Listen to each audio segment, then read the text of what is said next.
Capacitors. Capacitor किसको बोला जाता है? तो कैपेसिटर कुछ ऐसे डिवाइसेस होते हैं जो चार्ज या एनर्जी को स्टोर करने के लिए यूज किए जाते हैं। चार्ज या एनर्जी को स्टोर करने के लिए कौन सी energy? Electrostatic potential energy. Energy को स्टोर करने के लिए इलेक्ट्रिकल सर्किट में कुछ डिवाइसेस होते हैं जिनको हम क्या बोलते हैं? कैपेसिटर्स। इस टाइप के होते हैं। देखो ये अलग अलग शेप के हो सकते हैं, सिलेंड्रिकल भी होते हैं, सिलेंड्रिकल कैपेसिटर भी होता है, ऐसे चपटा डिस्क टाइप कैपेसिटर भी होता है ना, स्फेरिकल कैपेसिटर भी होता है, पैरेलल प्लेट कैपेसिटर भी होता है। तो अलग अलग टाइप के ये कैपेसिटर होते हैं।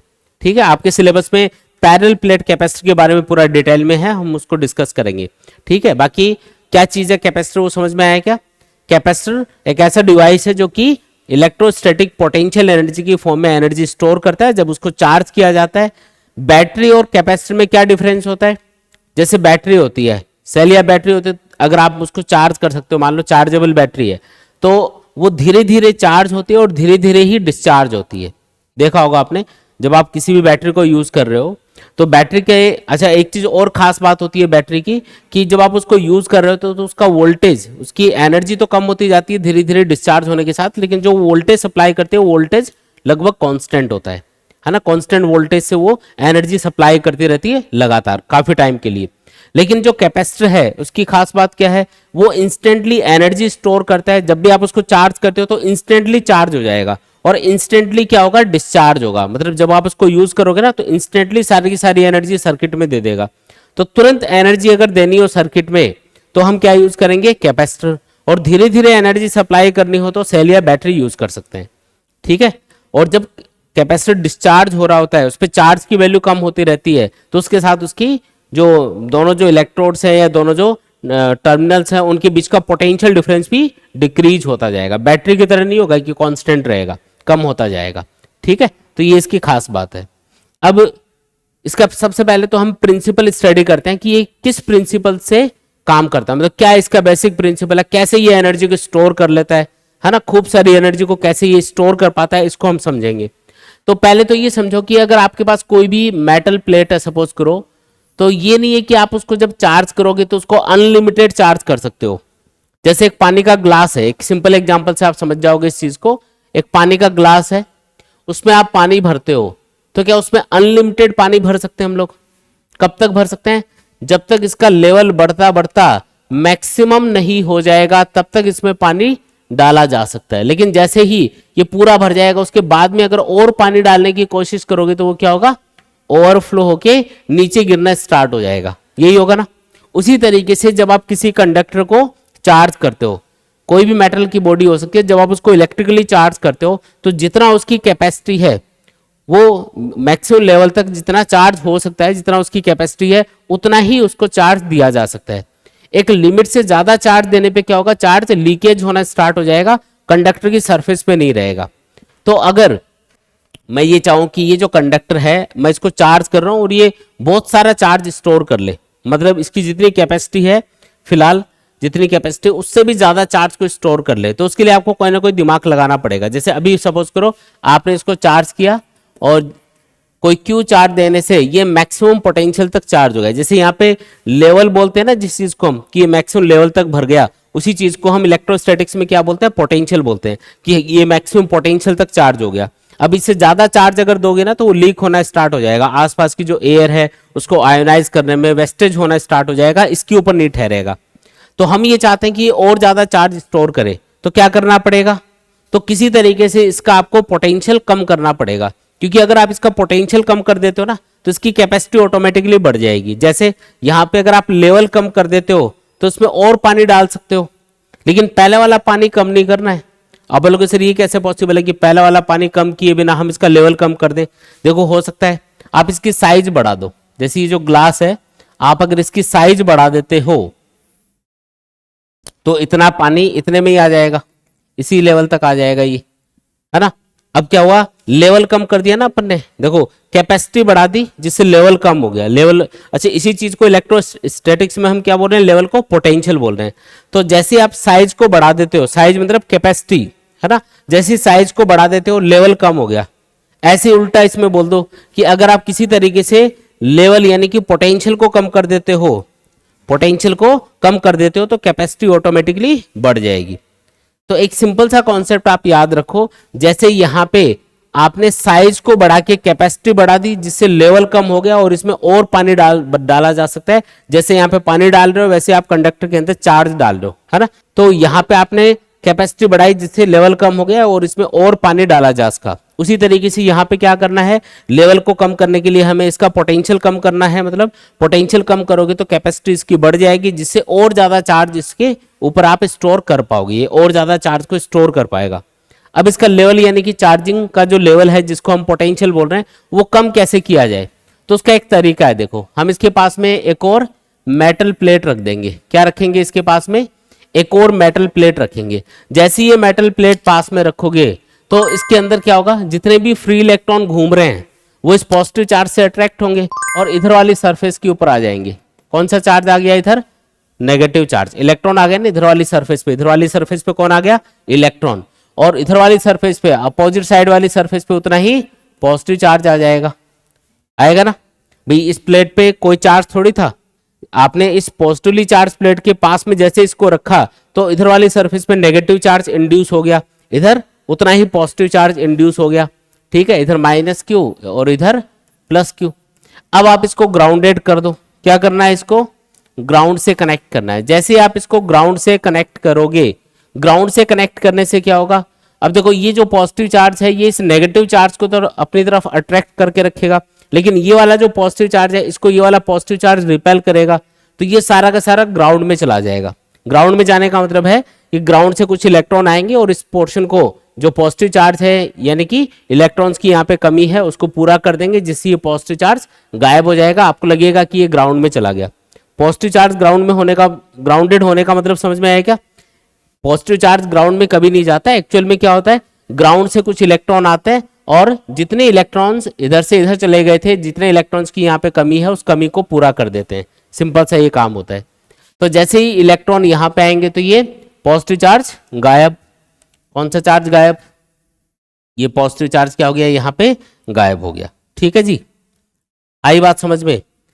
अब कौन सा चार्ज बचा है इसके ऊपर, सिर्फ नेगेटिव चार्ज बचा है। कौन सा चार्ज बचा, नेगेटिव। अब आपको पता है अगर पॉजिटिव चार्ज होता है तो उसके चारों तरफ पोटेंशियल भी पॉजिटिव होगा, अगर कोई नेगेटिव चार्ज है तो उसके चारों तरफ पोटेंशियल भी कैसा होगा, नेगेटिव होगा। अब ये जो पहली प्लेट है इस पर खुद के चार्ज की वजह से पोटेंशियल है मान लो 10 वोल्ट प्लस 10 वोल्ट, और इस नेगेटिव चार्ज की वजह से यहाँ पे जो पोटेंशियल मिल रहा है इसको वो है मान लो -5 वोल्ट, है ना। 5 वोल्ट क्यों माना मैंने, 10 वोल्ट क्यों नहीं माना, क्योंकि इसकी सरफेस पे तो -10 वोल्ट होगा, लेकिन ये थोड़ी दूर है इससे, तो थोड़ा पोटेंशियल दूरी के साथ में कम हो गया, तो यहाँ पे -5 वोल्ट मान लिया। तो इस प्लेट पे टोटल पोटेंशियल कितना हो गया, अब पहले 10 वोल्ट था इसके खुद के चार्ज की वजह से, अब क्योंकि इस नेगेटिव चार्ज की वजह से इसको कुछ नेगेटिव पोटेंशियल मिलेगा, इसकी वजह से टोटल पोटेंशियल हो गया 5 वोल्ट। कितना हो गया, +5 वोल्ट।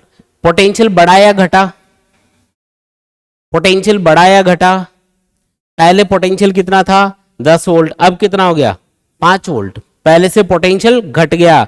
अगर पोटेंशियल घटेगा तो याद रखो कैपेसिटी ऑटोमेटिकली बढ़ जाएगी और उसकी वजह से ये वाला जो कंडक्टर है ये और ज्यादा चार्ज को स्टोर कर पाएगा।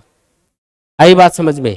तो ये इसका बेसिक प्रिंसिपल होता है। क्या प्रिंसिपल है कि जब भी आप किसी भी कंडक्टर की कैपेसिटी बढ़ाना चाह रहे हो तो आप उसके पास में एक दूसरा कंडक्टर रख दो ग्राउंडेड करके, तो वो क्या करेगा, पहले वाले कंडक्टर का पोटेंशियल डिक्रीज कर देगा जिसकी वजह से उसकी कैपेसिटी बढ़ जाएगी। अब इसको एक मैथमेटिकल फॉर्मूले की तरह लिखते हैं। देखो हमने क्या देखा, जब हम किसी भी कंडक्टर को चार्ज करते हैं तो उसका पोटेंशियल बढ़ता जाता है, यानी कि चार्ज और पोटेंशियल क्या है, डायरेक्टली प्रोपोर्शनल है। अगर ये प्रोपोर्शनलिटी सिंबल हटाओगे तो उसकी जगह कांस्टेंट आएगा, उस कांस्टेंट को हम C से रिप्रेजेंट करते हैं और उसको बोला जाता है इलेक्ट्रिकल कैपेसिटेंस। क्या बोलते हैं उसको, इलेक्ट्रिकल कैपेसिटेंस, ये इसका नाम होता है। C को क्या बोलते हैं, इलेक्ट्रिकल कैपेसिटेंस इसको बोला जाता है। आई बात समझ में, आसान एकदम। ठीक है, ये जो कैपेसिटेंस है ये किन किन चीजों पे डिपेंड करता है, तो फॉर्मूला देख के आपको लगेगा कि सर ये डिपेंड करेगा Q और V पे। नहीं जी, अगर आपको किसी भी कंडक्टर का या किसी भी कैपेसिटर का कैपेसिटेंस फाइंड करना है, मतलब उसकी कैपेसिटी फाइंड करनी है कि कितना चार्ज वो स्टोर कर सकता है, तो आप ये वाला फॉर्मूला यूज कर सकते हो। आप चार्ज देख लो उस पर कितना है, उसकी दोनों प्लेट्स के बीच में पोटेंशियल डिफरेंस देख लो कितना है, दोनों को डिवाइड करके उसकी कैपेसिटी फाइंड कर सकते हो। लेकिन ये नहीं बोल सकते कि Q और V पे कैपेसिटी डिपेंड करती है या कैपेसिटेंस डिपेंड करता है। क्यों नहीं बोल सकते? क्योंकि अगर आपने Q को इंक्रीज किया, चार्ज को अगर बढ़ाया, तो V भी बढ़ेगा साथ साथ, दोनों डायरेक्टली प्रोपोर्शनल हैं। इसका मतलब अगर आपने चार्ज को डबल कर दिया किसी भी कंडक्टर पे, तो उसका पोटेंशियल भी डबल हो जाएगा। तो ये 2Q हो गया, तो ये 2V हो गया, 2 से 2 कैंसिल, आंसर तो वही रहा। इसका मतलब कैपेसिटी इस बात पे डिपेंड नहीं करती कि कैपेसिटर पे कितना चार्ज है या कंडक्टर पे कितना चार्ज है या उसका पोटेंशियल कितना है। डिपेंड करना अलग चीज हो गई। देखो फॉर्मूले में वैल्यू पुट करके सॉल्व करना अलग बात है। मैंने बोला कि एक कैपेसिटर है, उसको चार्ज कर रखा है, उस पर चार्ज इतना है और उसकी दोनों जो प्लेट्स है उसके बीच में पोटेंशियल डिफरेंस इतना है, तो बताओ कैपेसिटेंस कितना है। तो आप ये फॉर्मूला लगा के सॉल्व कर सकते हो, कोई दिक्कत नहीं है। लेकिन ये नहीं बोलेंगे कि Q और V पे C डिपेंड करेगा। कैपेसिटेंस किस चीज पे डिपेंड करता है? वो कंडक्टर के साइज पे डिपेंड करता है। अगर कंडक्टर्स या मेटल प्लेट्स को अगर इनका साइज अगर बड़ा होगा, बड़ी प्लेट्स अगर आप यूज करोगे तो कैपेसिटी बढ़ जाएगी, ठीक है। और एक चीज और है जिसके ऊपर डिपेंड करता है, वो है इन दोनों प्लेट्स के बीच में दूरी कितनी है। क्योंकि जितना आप इस पहली प्लेट के पास में दूसरी प्लेट को पास लेके आओगे, इसका नेगेटिव पोटेंशियल उसको उतना ही ज्यादा मिलेगा, जिससे इसका पोटेंशियल ज्यादा रिड्यूस हो पाएगा। और जितना पोटेंशियल इसका कम कर पाएंगे हम लोग, उतना इसकी कैपेसिटी ऑटोमेटिकली बढ़ती जाएगी। तो डिस्टेंस पे डिपेंड करेगा। एक बात और है जिसके ऊपर कैपेसिटेंस डिपेंड करता है, वो है मीडियम बिटवीन द प्लेट्स। दोनों कंडक्टर्स के बीच में या प्लेट्स के बीच में कौन सा मीडियम आपने रखा हुआ है, उसके ऊपर भी कैपेसिटेंस डिपेंड करता है। किस चीज के ऊपर? मीडियम पे, है ना। मोस्टली हम डाइलेक्ट्रिक मीडियम यूज करते हैं कैपेसिटी की प्लेट्स के बीच में कैपेसिटी बढ़ाने के लिए। क्योंकि जब आप डाइलेक्ट्रिक मीडियम यूज करते हो तो मैंने आपको बताया था वो क्या करता है, इलेक्ट्रिक फील्ड को, पोटेंशियल को रिड्यूस कर देता है, और उसकी वजह से क्या होगा, कैपेसिटी बढ़ जाती है। तो मीडियम के ऊपर भी कैपेसिटेंस डिपेंड करता है। तो तीन चीजें मैंने मेनली बताई है, साइज ऑफ द प्लेट्स यानी साइज ऑफ द कंडक्टर, दूसरी चीज डिस्टेंस बिटवीन द कंडक्टर्स, और तीसरी चीज क्या बताई, मीडियम बिटवीन द कंडक्टर्स। इन तीन चीजों पे कैपेसिटेंस डिपेंड करेगा। बाकी कैपेसिटर के लिए बहुत ज्यादा इंपॉर्टेंट फॉर्मूला है ये, और ये एक ही बात है ना, काफी इंपॉर्टेंट फॉर्मूला है, तो इसको अच्छे से याद रखना है। आया क्या प्रिंसिपल समझ में? जो कैपेसिटर का प्रिंसिपल है वो बहुत कम पूछा जाता है एग्जाम में। जो आगे हम पढ़ेंगे ना, एक पैरेलल प्लेट कैपेसिटर का कैपेसिटेंस फाइंड करना, है ना, डाइलेक्ट्रिक मीडियम फिल करेंगे तो कैपेसिटेंस पे क्या फर्क पड़ेगा, वो डेरिवेशन ज्यादा इंपॉर्टेंट है। इससे तो आप ये फॉर्मूला याद रखो सिर्फ, है ना, ये फॉर्मूला इंपॉर्टेंट है। ये मान लो ये मान लो, एक ही बात हो गई ये तो, बस इसको C = Q/V लिख दिया हमने, है ना, फॉर्मूला इंपॉर्टेंट है। आया समझ में? तो अब पहला डेरिवेशन करके देखते हैं इससे related. Capacitance of an isolated spherical conductor. एक स्फेरिकल कंडक्टर आपको दे रखा है। स्फेरिकल कंडक्टर मतलब एक मेटल का स्फेयर है जिसको हमने चार्ज किया हुआ है, और इस पे जो चार्ज है उसको Q मान लेते हैं, रेडियस है इसकी R। तो हमें इसका कैपेसिटेंस फाइंड करके बताना है। क्या बताना है? इसका कैपेसिटेंस फाइंड करके बताना है। कैसे फाइंड करेंगे कैपेसिटेंस? तो देखो कैपेसिटेंस का फॉर्मूला क्या होता है, अभी हमने पढ़ा था कैपेसिटेंस। अगर हमें फाइंड करना है किसी भी कंडक्टर का, तो कैपेसिटेंस C = होता है Q/V, ठीक है। इस कंडक्टर को आपने कितना चार्ज दे रखा है, Q। इससे इसकी सरफेस पे पोटेंशियल कितना होगा वो कैलकुलेट कर लो, और इस फॉर्मूले में वैल्यू पुट कर लो। जब भी आप किसी स्फेरिकल कंडक्टर को चार्ज करते हो तो उसकी सरफेस पे जो पोटेंशियल है उसका फॉर्मूला होता है KQ/R, KQ/R, ठीक है। R मतलब radius of the sphere, K मतलब इलेक्ट्रोस्टैटिक कांस्टेंट जिसकी वैल्यू होती है 1/4πε0 इंटू Q/R आ जाएगा ये। तो ये पोटेंशियल होगा इसकी सरफेस पे। अगर आपके पास सिंगल कंडक्टर है तो दूसरा कंडक्टर हम इनफाइनाइट में मान लेंगे। वैसे तो कैपेसिटर में कितने कंडक्टर होने चाहिए, 2 होने चाहिए ना भाई। कैपेसिटर हम उस डिवाइस को बोलते हैं जिसमें 2 कंडक्टर होते हैं। पहला कंडक्टर चार्ज को स्टोर करता है और दूसरा इस पहले कंडक्टर का पोटेंशियल डिक्रीज करने का काम करता है ना। तो 2 कंडक्टर होने चाहिए ताकि कैपेसिटी बढ़ जाए। लेकिन हो सकता है भाई सिंगल कंडक्टर हो, तो क्या उसकी भी कैपेसिटी होगी? हाँ, उसकी भी कुछ ना कुछ कैपेसिटी होगी, चाहे कम हो लेकिन कैपेसिटी तो होती है। तो इसमें दूसरा कंडक्टर कहां पे एज्यूम कर लिया जाता है, इनफाइनाइट पे, जिसका पोटेंशियल एनर्जी, है ना, सब 0 होता है। तो वैसे तो इस फॉर्मूले के अंदर V क्या होता है, पोटेंशियल डिफरेंस। तो इस कंडक्टर की सरफेस पे जो पोटेंशियल है उसको V बोल दिया हमने। इनफाइनाइट पे जो कंडक्टर है उसका पोटेंशियल 0 मान लिया, तो डिफरेंस कितना हुआ, V - 0 यानी कि V। तो बस यही वैल्यू उठा के पुट करनी है इसमें। तो कैपेसिटेंस कितना आ जाएगा बोलो, Q upon 1/4 pi epsilon nought Q upon R. देखो क्यू से क्यू उड़ा देंगे, C इक्वल टू आ जाएगा 4 पाई एप्सिलॉन नॉट आर। क्या आ जाएगा बोलो? 4 पाई एप्सिलॉन नॉट आर आ जाएगा। ये आपका आंसर आ गया। यानी कि अगर कोई भी स्फेरिकल कंडक्टर है तो उसका जो कैपेसिटेंस है उसका फॉर्मूला होगा 4 पाई एप्सिलॉन नॉट आर। अगर किसी मीडियम के अंदर ये स्फेरिकल कंडक्टर रखा हुआ है तो एप्सिलॉन नॉट की जगह एप्सिलॉन लेना पड़ेगा, यानी electrical permittivity of that medium लेनी पड़ेगी। ठीक है, आर मतलब रेडियस। तो इससे आपको ये बात भी समझ में आ जाएगी कि रेडियस जितनी ज्यादा होगी स्फेरिकल कंडक्टर की, जितना बड़ा कंडक्टर आप यूज करोगे उसकी कैपेसिटी उतनी ही ज्यादा होगी। बताया था ना, साइज के ऊपर डिपेंड करता है कैपेसिटेंस। भाई छोटा कंडक्टर है कैपेसिटी कम रहेगी, बड़ा कंडक्टर है तो कैपेसिटी ज्यादा होगी। आई बात समझ में? अगर अर्थ के जितना बड़ा कंडक्टर हो तो उसकी कैपेसिटी कितनी होगी? मान लो ये अपनी अर्थ है, अर्थ की रेडियस पता है क्या आपको? अर्थ की रेडियस होती है 6400 किलोमीटर। तो अगर इसका कैपेसिटेंस फाइंड करना हो तो अर्थ का कैपेसिटेंस कितना होगा? तो फाइंड करके देख लेते हैं। C इक्वल टू, देखो 4 पाई एप्सिलॉन नॉट की वैल्यू क्या होती है? याद करो 1/4 पाई एप्सिलॉन नॉट, ये होता है 9 इंटू 10⁹ न्यूटन मीटर स्क्वायर पर कूलम स्क्वायर। हमें किसकी वैल्यू चाहिए? हमें इसका उल्टा, यानी कि 4 पाई एप्सिलॉन नॉट की वैल्यू चाहिए। ये हो जाएगी 1/9 इंटू 10⁹ और रेडियस कितनी है? आर की वैल्यू क्या है? 6400 किलोमीटर। क्या किलोमीटर को चेंज करना पड़ेगा मीटर में? हाँ जी, 10⁻³ से मल्टीप्लाई करेंगे तब ये किस में आ जाएगा? मीटर में आ जाएगा। तो ये आपको लेना है। अब इसको सॉल्व करो तो ये आएगा 711, पूरा सॉल्व करोगे तो इंटू 10⁻⁻6 फेरेड। अच्छा ये फेरेड क्या चीज है? तो फेरेड बोलते हैं कैपेसिटेंस की यूनिट को, है ना। जो फेरेड है वो किसकी यूनिट है? कैपेसिटेंस की। मतलब इलेक्ट्रिकल कैपेसिटेंस को C को जब भी मेजर किया जाता है तो वो हमेशा फेरेड में लिखा जाता है। ठीक है, इसको आप ऐसे भी लिख सकते हो 711 माइक्रो फेरेड। 10⁻⁻6 को माइक्रो भी बोलते हैं। ठीक है, क्या कैपेसिटी काफी कम आ रही है? देखो 10⁻⁻6 ये तो बहुत छोटी वैल्यू होगी ना। क्या कैपेसिटेंस काफी कम आ रहा है? देखो आपको लग रहा है कि कैपेसिटेंस काफी कम है अर्थ जितने बड़े कंडक्टर का, लेकिन ऐसा नहीं है। एक्चुअल में जो फेरेड है वो बड़ी यूनिट होती है कैपेसिटेंस की, और जब भी आप बड़ी यूनिट यूज करते हो ना तो मैग्नीट्यूड हमेशा आपको छोटा दिखेगा। जैसे कि एग्जांपल के तौर पे अगर मैं सपोज करो 1 किलोग्राम है, उसको ग्राम में लिखता हूं तो 1 किलोग्राम इक्वल टू क्या लिख सकते हो? 1000 ग्राम। तो जब आप देखो बड़ी यूनिट, ग्राम और किलोग्राम में बड़ी यूनिट कौन सी है? किलोग्राम। जब आप बड़ी यूनिट यूज कर रहे हो तो मैग्नीट्यूड छोटा है, जब आप छोटी यूनिट यूज कर रहे हो तो मैग्नीट्यूड बड़ा दिख रहा है।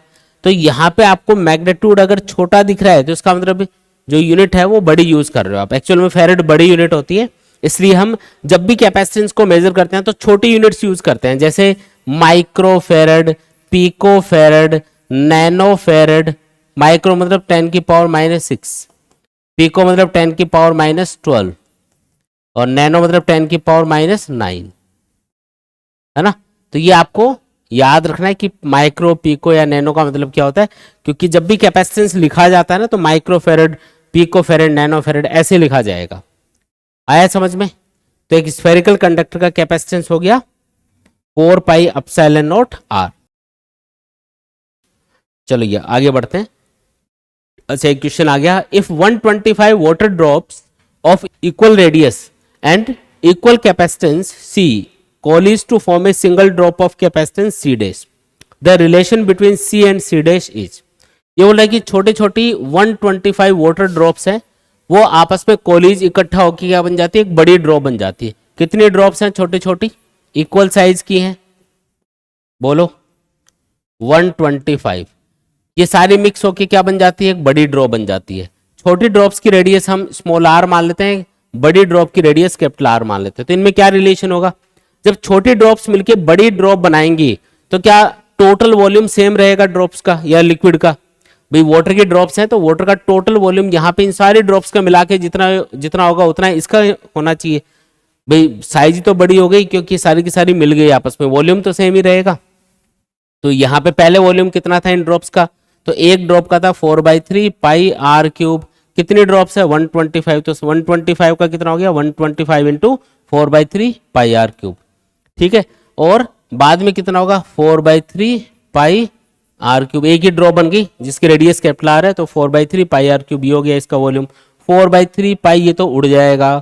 तो बताओ ये स्मॉल आर और कैपिटल आर में क्या रिलेशन है, ये आया 125 small R cube equal to capital R cube, power 1/3 करेंगे दोनों साइड में। इस 125 को 5 पावर 3 लिख सकते हो आप, लिख सकते हो क्या ऐसा? तो पावर 1/3 करोगे दोनों साइड में तो ये 3 हट जाएगा, ये 3 यानी कि कैपिटल आर बराबर आ गया 5 स्मॉल आर के बराबर। यानी कि बड़ी ड्रॉप की जो रेडियस है वो छोटी ड्रॉप की रेडियस से 5 गुना ज्यादा होगी। अब कोई भी स्फेरिकल कंडक्टर उसकी कैपेसिटेंस का फॉर्मूला क्या होता है, 4 पाई एप्सिलॉन नॉट आर, यही होता है क्या? अगर बड़ी ड्रॉप की कैपेसिटेंस की वैल्यू फाइंड की जाए तो ये होगा फॉर्मूला, और अगर छोटे ड्रॉप की फाइंड की जाए तो उसको, जैसे बड़ी ड्रॉप के लिए इसने सी डैश का सिंबल यूज किया तो ये सी डैश हो गया, और सी कितना होगा, सी हो जाएगा 4 pi epsilon nought small R. एक ड्रॉप का इतना है, इसने बोला कि 125 ड्रॉप्स है और हर एक का कैपेसिटेंस इक्वल है और सी के बराबर है। एक ड्रॉप का कैपेसिटेंस कितना, सी, बड़ी ड्रॉप का कितना, सी डैश। तो इनमें क्या रिलेशन होगा, तो इनको डिवाइड कर दो आपस में, C dash upon C equal to ये आएगा capital R upon small R, क्योंकि 4 पाई एप्सिलॉन नॉट कैंसिल। तो बताओ आंसर क्या बना, C dash upon C equal to capital R कितना है 5 आर के बराबर है, यानी कि 5 आर अपॉन आर, आर से आर कैंसिल, सी डैश आ गया अपने पास में 5 सी के बराबर। बोलो आया क्या?